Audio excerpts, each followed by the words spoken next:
राधे दोस्तों, आज के मेरे इस वीडियो में मैं आपके लिए पितृपक्ष श्राद्ध में आने वाली इंदिरा एकादशी की व्रत कथा लेकर आई हूँ, जो इस बार 17 सितंबर को पड़ रही है। एक समय भगवान श्री कृष्ण से युधिष्ठिर महाराज पूछते हैं, हे मधुसूदन, अश्विन मास के कृष्ण पक्ष में कौन सी एकादशी आती है तथा इसका महत्व क्या है, मुझे विस्तार पूर्वक बताएं।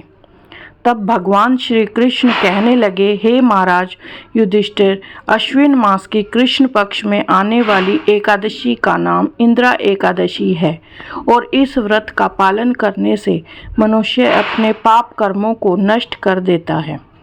इसके साथ ही अपने नरक भोग रहे पूर्वज को पाप मुक्त करके उनका भी उद्धार कर देता है।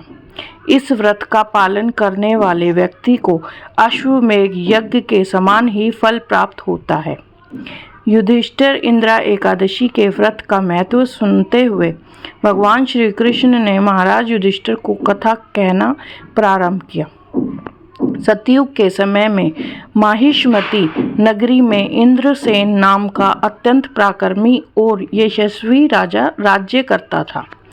राजा इंद्रसेन ने अपने समस्त शत्रुओं का संहार कर दिया था। वो भगवान श्री हरि विष्णु के परम भक्त थे। अपना हर कार्य भगवान श्री हरि के नाम के उच्चारण से प्रारंभ करते थे। भगवान विष्णु की कृपा से उनके राज्य में धन धान्य पुत्र पौत्र और समस्त सुख ऐश्वर्य से संपन्न था। एक दिन राजा इंद्रसेन अपनी प्रजा के मध्य बैठे भगवत चर्चा कर रहे थे। तभी उन्होंने आकाश मार्ग से भगवान श्री हरि के परम भक्त दिव्य माम नारद मुनि को धरती पर उतरते हुए देखा।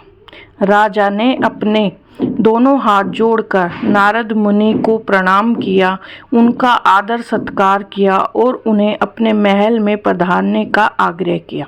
राजा इंद्रसेन ने नारद मुनि को उचित आसन प्रदान किया और उनका आदर सत्कार किया। राजा के इस आतिथ्य से प्रसन्न होकर नारद मुनि ने राजा इंद्रसेन से 3 प्रश्न किए। नारायण नारायण बोले, हे राजन, क्या आपके राज्य के 7 अंग कुशल हैं? क्या आप अपनी प्रजा के विषय में विचार करते हैं? क्या आप भगवान श्री हरि की सेवा के प्रति अधिकाधिक समर्पित हैं?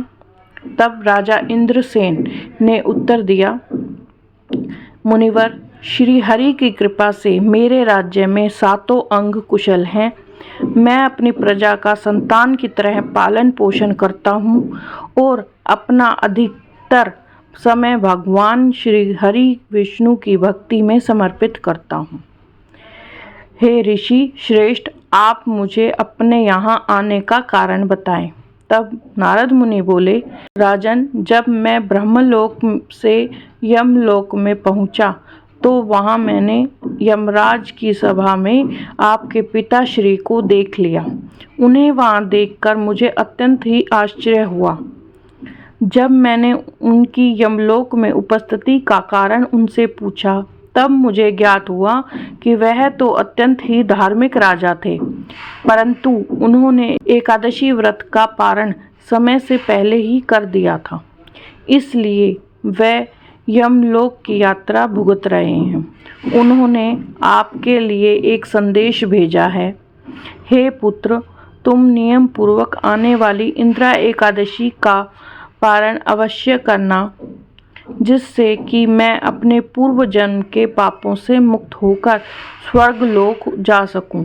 नारद मुनि आगे बोले, हे राजन, मैं तो यहाँ आप तक आपके पिताश्री का संदेशा पहुँचाने आया हूँ, जिससे आप एक आदर्श पुत्र बनकर अपने आने वाली इंदिरा एकादशी का व्रत नियम पूर्वक करें और अपने पिताश्री को यमलोक से मुक्ति दिला सके।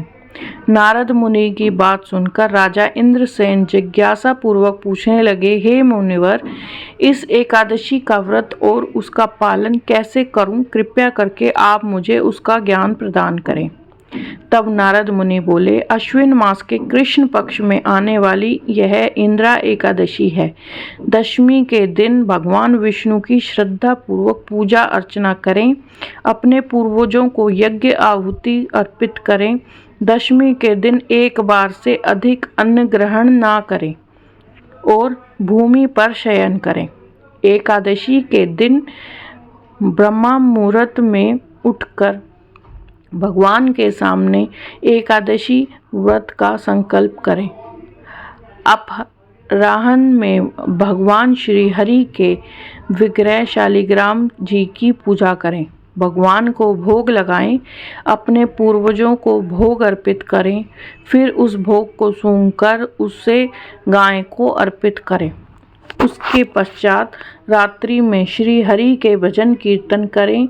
फिर द्वादशी के दिन पूरे भक्ति भाव से ब्राह्मणों को भोजन कराएं और पारण के समय स्वयं भी भोजन ग्रहण करें। इस प्रकार इंद्रियों को नियम में रखते हुए एकादशी का व्रत का पालन करें। इतना कहकर नारद मुनि वहां से अंतर्ध्यान हो गए। इंद्रसेन ने नारद मुनि के बताए अनुसार इंद्रा एकादशी का व्रत पालन किया। तब आकाश से पुष्प बरसने लगे और राजा ने स्वयं आकाश मार्ग से अपने पिता को स्वर्ग की ओर प्रस्थान करते हुए देखा। कथा समाप्त करते हुए भगवान श्री कृष्ण बोले, हे युधिष्ठिर, इस प्रकार इंद्रा एकादशी के व्रत का पालन कर राजा इंद्रसेन ने स्वयं भी वैकुंठ लोक को प्राप्त किया। वीडियो पसंद आई हो तो लाइक, शेयर, कमेंट करें, सब्सक्राइब करें और बेल आइकन प्रेस करें।